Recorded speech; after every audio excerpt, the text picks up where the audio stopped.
Gipulong sa Cagayan de Oro City Veterinary Office sa mga barangay security officer sa syudad aron hisgutan ang mga lakang batok African swine fever. Kinihuman na sayran nga naigo og ASF ang mga kasikbit nga probinsya.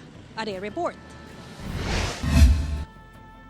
Gipulong sa Cagayan de Oro City Veterinary Office ang nasikapin sa 60 ka mga barangay Biosecurity Officers nga ilang gitagana sa 80 ka mga barangay sa syudad.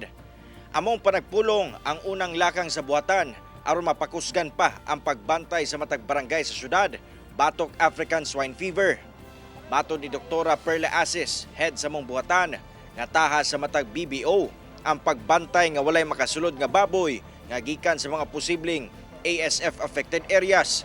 Kinilabi pa nga sagad sa mga kasikbit nga probinsya o lungsod sa Cagayan de Oro City na igo na sa maong sakit. Kay kami, na-worry me kay na namang reported cases nga nangamatay dito sa Malanang Upol.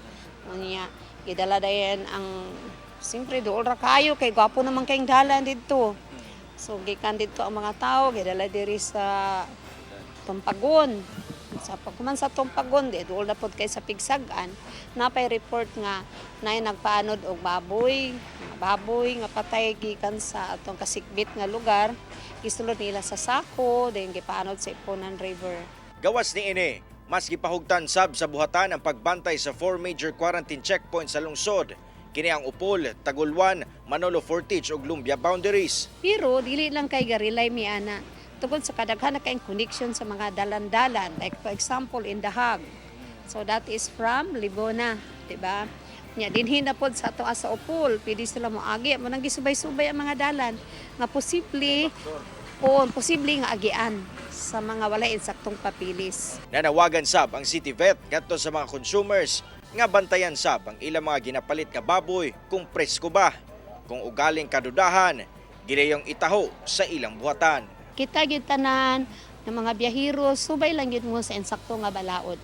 Nya konsensya lang pod nga kung kabalo mo nga nag-ASF anak nga barangay, ayaw mo pamalit. Kauban si Jaybert Pairat sa kamera. Ako, si Cyril Chavez para sa One Mindanao.